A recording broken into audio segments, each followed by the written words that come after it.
What up, people? What up? What up? What up? What up? I feel like Martin. Anyway, this is L Teddy 27. I think I want it down. Okay, we'll go down for now. And this is Angry Teacher Chronicles. This is my review. Come on now, stay right. Y'all don't pay me no mind.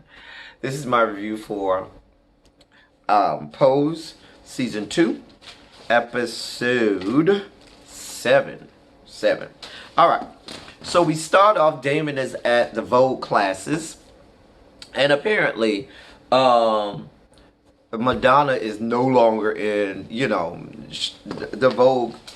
Vogue is no longer the #1 hit in the country. People have moved on. The fad has subsided. And people are just not there for Vogue. And there's like only 3 chicks up in the class struggling to get through voguing. And so, please don't ask me why I'm wearing this hot ass hat in the dead of summer where it feels like the 7th level of hell outside, but whatever. Don't judge me. Anyway, so the YMCA chick brings Damon his check and he's all excited. Child, he ain't got no money because they probably get money based on how many people are there, and ain't nobody there. So she was like, listen, some people want to learn the moves, so can't touch this. And yeah, he was like, we're not doing that. We're not featuring MC Hammer. And the whole, what was it, the little parachute pants or whatever. Didn't they recently make a comeback or something like a year or two ago? Just a mess. They were a mess back in the day. I remember. I was alive to remember that. They were a mess back then and they're a whole mess now when it came back out. Anyway, then we're at the ball and people are, the young gays are sulking in the fact that, they thought that Vogue was going to be this thing that just brought, the ballroom scene, and not just the ballroom scene, but some of the prominent black gays into mainstream like Blanca thought it would. And it's just not happening.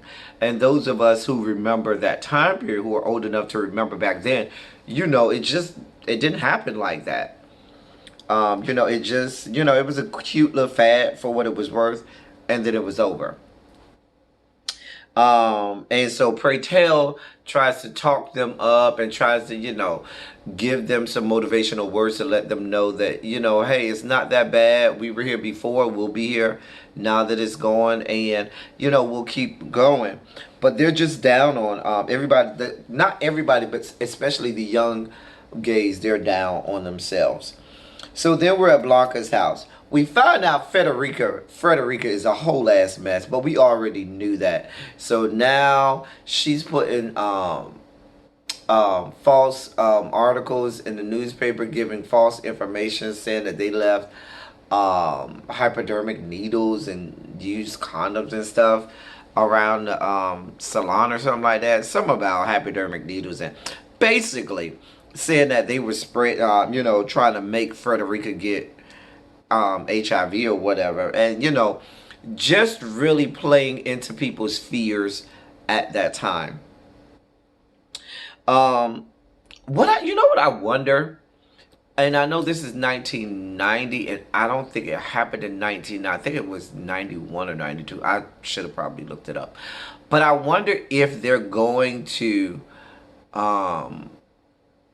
do the whole Magic Johnson thing, because if you were alive during that time, Magic Johnson getting AIDS was a huge, I mean, stratospherically huge ordeal back then. And I wonder if, that's something that they may touch on in the series. Maybe not this season, maybe next season. But I just wonder if, because it was during this time period, if this is something they're going to touch on. So, at Frederica's house, not Frederica's house, dear Lord, at Blanca's house, we also find out that Lulu has settled for stripping like Candy was doing. I think it's at the same place that Candy was stripping at, and she started to use drugs. Blanca went out to go see her, and Blanca notices that, this whore is strung out and high. And so, and stripping and stuff like that.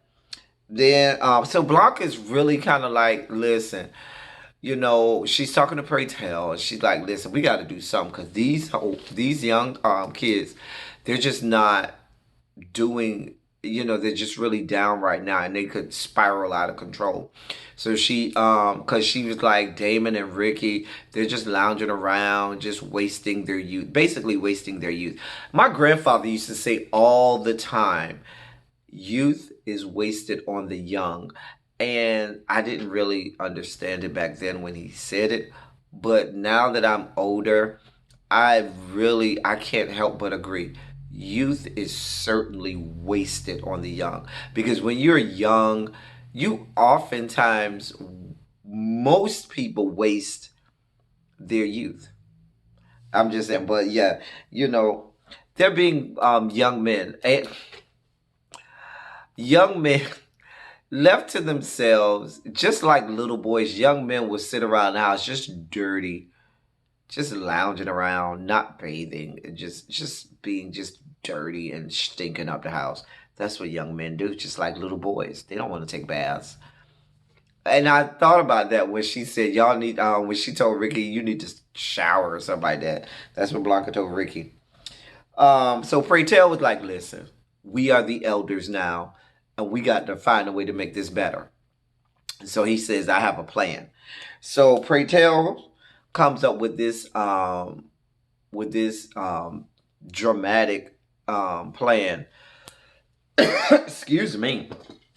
To put this giant condom over Frederica's house, and this is you know, to get back at her for what she did to Blanca. So they call Lulu, Ricky, and Damon, and they call them and tell them what they want them to do. They don't tell them how to do it. They say, listen, y'all are all smart and creative enough to get this done. We're going to tell you what the end result should be. We're not going to tell you how to get it done. And so they told them what they wanted them to do, to put this giant condom over Frederica's house. And so Damon, Lulu, they're back at Blancas house, and Damon, Lulu, and Ricky, they're still sulking. They're still, you know, lounging around. I mean, they're half-ass trying to figure out what they're going to do. And so Lulu starts like crying and stuff. And she's like, oh, I used to be smart. This, that, and the third. And she's talking about, I mean, she's just falling apart. And so inevitably, they respect Blanca and Pray Tell enough to try to get up out of their funk and devise a plan for, okay, what is it that we're actually going to do? So then after that, they do come up, they start thinking of a plan, and they actually come up with a plan. Then we're still at Blanca's house, and Angel makes a meal, a home-cooked meal for Papi, and they start to talk or whatnot. And Angel talks about, what I took from that is Angel spoke about being afraid that it could get out, that she's trans.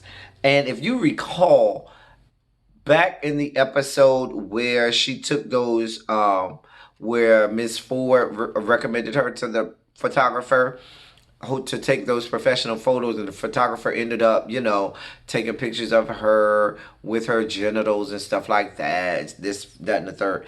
And then they went and beat up him afterwards. I kept saying, that's not just going to end like that. And I knew something would come out of that, and we'll get there later. Angel then gets a call, and she finds out she's the new BB girl. And meaning she's the new face of this new ad campaign. She's the new model face for the new ad campaign. And her and Papi are so happy, and they start to celebrate. And she's supposed to go to this big fashion industry event that's like this big party at some club or whatnot. And she tells Papi she wants him to go as her boyfriend. So then we have Lulu, excuse me, who goes to see Elektra because the plan that they came up with, they needed money. And so she goes to Elektra and tries to get Elektra to give her, because they needed $2,500. She tries to get Elektra to give her the whole $2,500.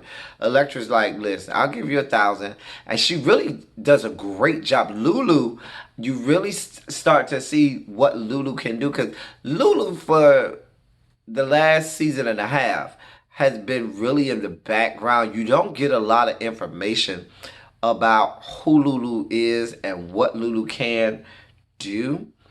And you start to see more of Lulu, and she masterfully uses her what she knows about Elektra to play on what she knew Elektra would respond to. And so Elektra gave her $1,000 and says, I'm not giving you any more.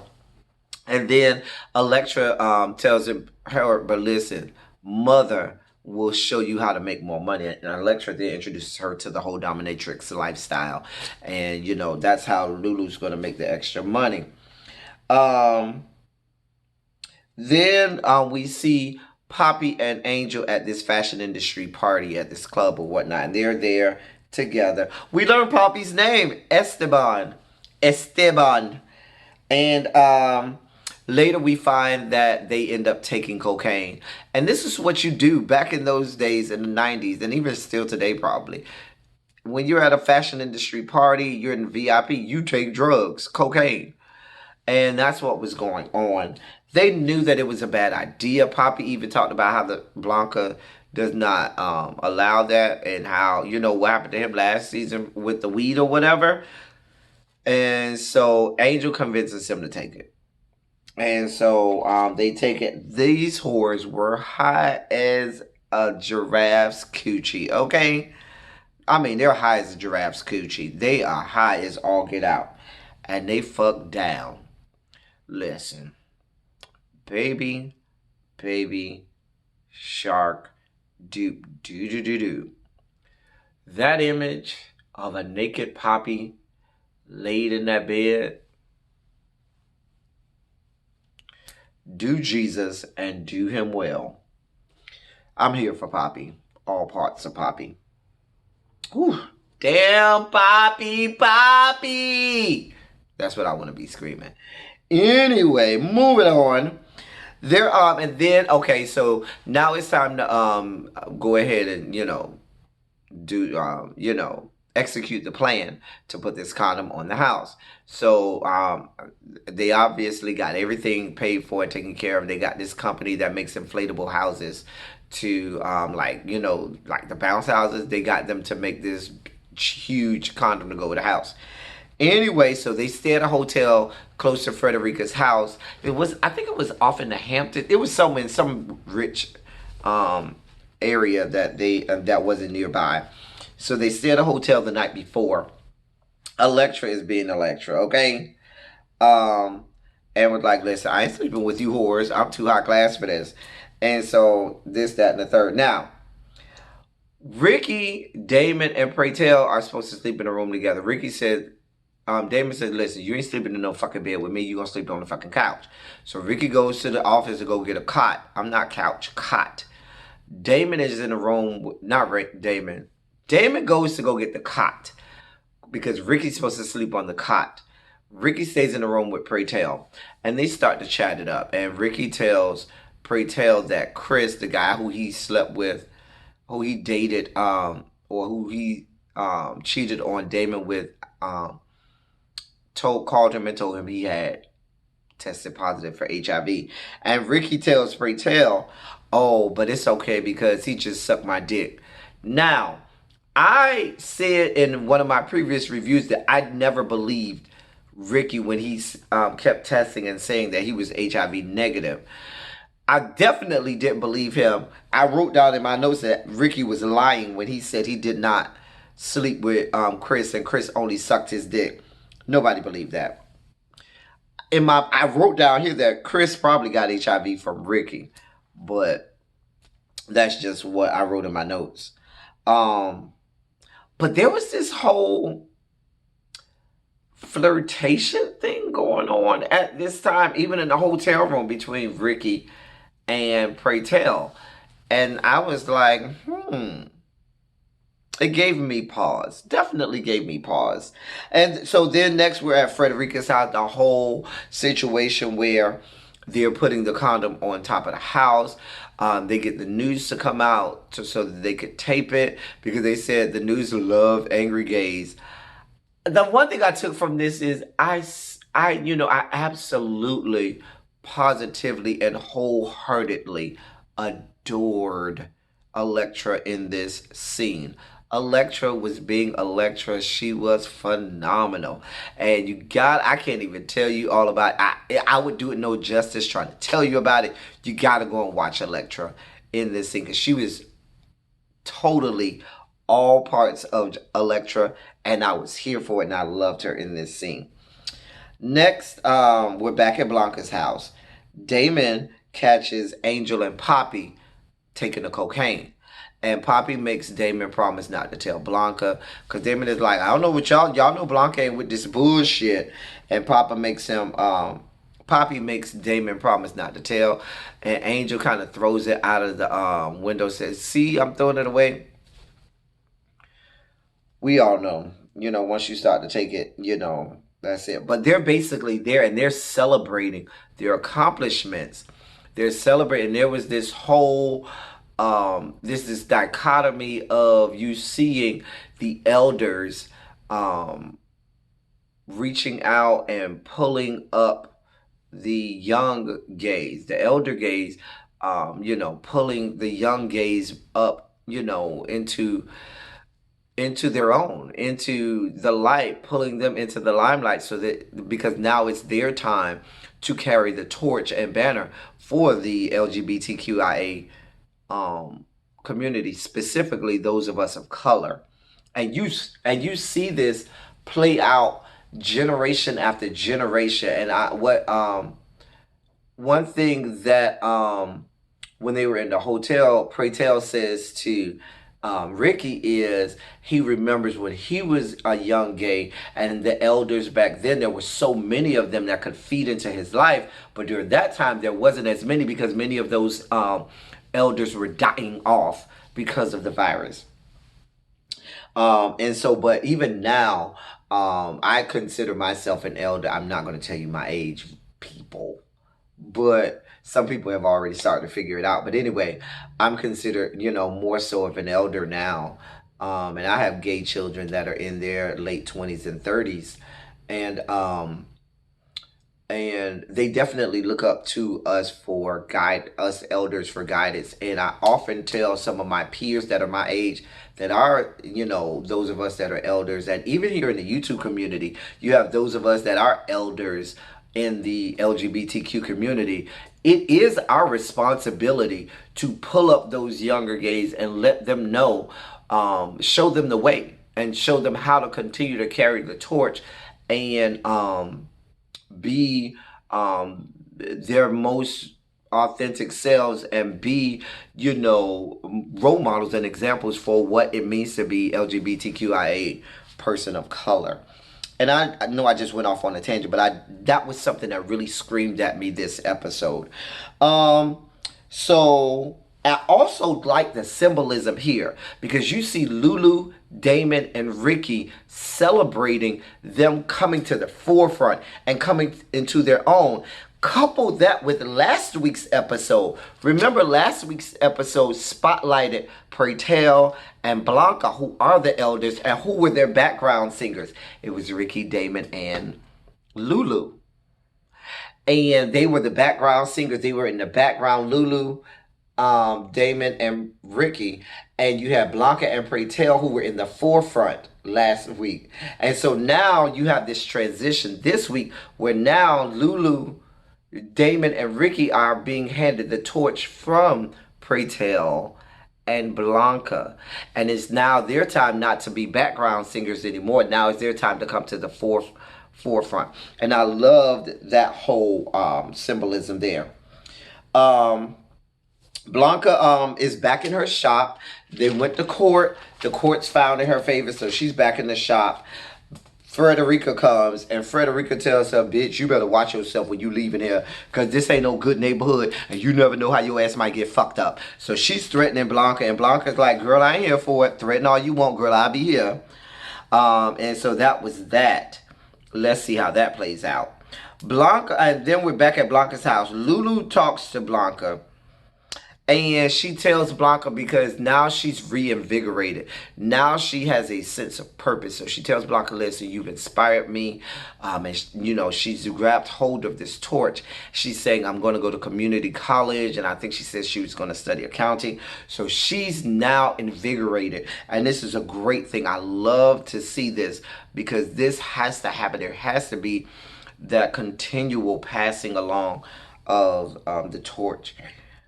Then we see Pray Tell goes with Ricky to get his test results. And Ricky talks about, you know, I've never done this without Damon there. And Pray Tell is like, I'm here for you. And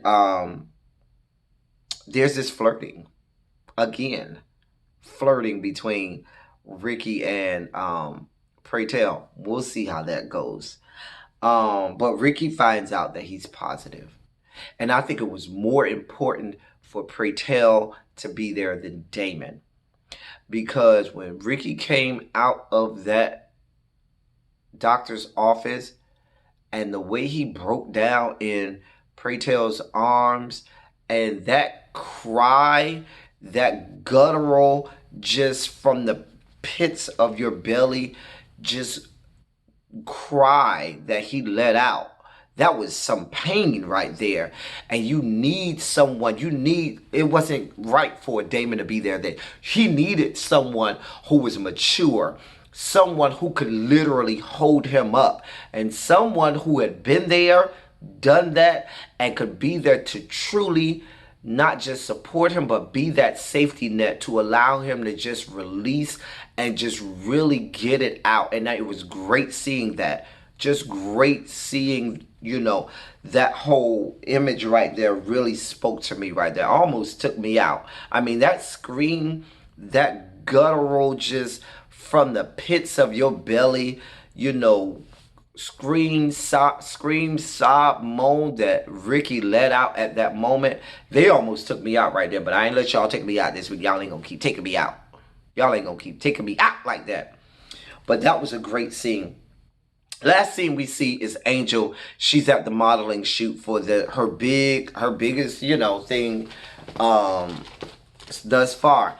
Angel is late. Angel was supposed to be there like 7 o'clock or 7:30. It's already like 9:15, 9:30. That whore just showing up.